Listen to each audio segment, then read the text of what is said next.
There's 3 things I was told about race fitness that just aren't true. Number 1, weights will give you arm pump. This just doesn't make sense. The problem here is I was racing a Suzuki RMZ 250. They weigh about 103 kilos, 227 pounds, full of fuel. I was weighing about 68 kilos when I was racing the 250. If we have the bike at 103 kilos and we had my body weight at 68 kilos on top of that, that gives us a total of 171 kilos. So I needed to be able to wrestle around 171 kilos for a 15 to 20 minute moto. If weights did cause arm pump, then I should have got more arm pump when I started weight training and being consistent with it 3 times per week. Instead, what happened is the bike actually started to feel lighter. I didn't have to hang on as tight because the rest of my body was doing the work to hold me in position. This meant I could ride harder and faster for a longer period of time without hanging on as hard, getting less arm pump, and also not getting as tired in general. The second thing I was told is train longer than you race. That just isn't true. And I know because I did this for years. Problem here is I was racing 20-minute motos when I got to seniors. I was told that if I just trained longer than I raced, that I'd be more than fit enough for a 20-minute moto. I was told that when I got tired out practicing, just drop the intensity and drop the speed off and try and ride for as long as you can. I was told I just needed to build endurance into my body. So I did. I'd swim 3 nights a week for an hour. There were times there where I did spin classes for 45 minutes 3 times a week. Even I thought, surely if I can swim or cycle for 45 minutes or an hour, I should definitely be fit enough for a 20-minute moto.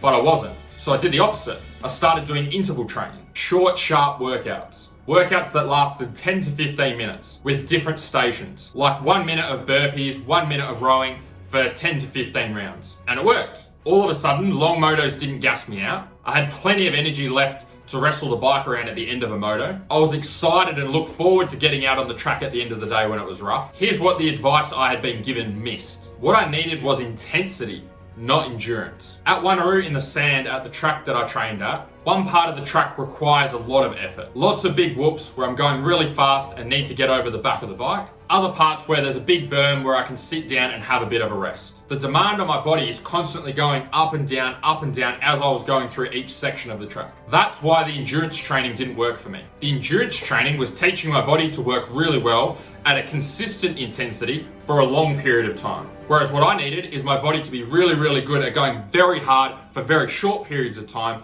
followed by a quick rest, being able to recharge, and then be able to go really hard again. Because that's what I was asking my body on race day. The third piece of advice I wish I hadn't received was to eat food on race day to give you more energy. Get some food in, get some lunch in so you've got some energy for the rest of the day, my dad would say. And it wasn't the only racer getting this advice. So I'd stuff myself at lunchtime with a hamburger, with bacon and eggs, with chips, with a hot dog, with snacks from the car, anything that was available to be able to give me energy for the afternoon races. The problem is it never energized me. It just used to sit in my stomach. I never felt like I got a boost of energy from eating, but I did it because I thought it was the right thing to do. When I stopped eating lunch on race day, my energy actually got better. What would happen on race day is my body would be under stress. Mental stress I put on myself from wanting to do well, physical stress from actually wrestling the bike around and racing all day.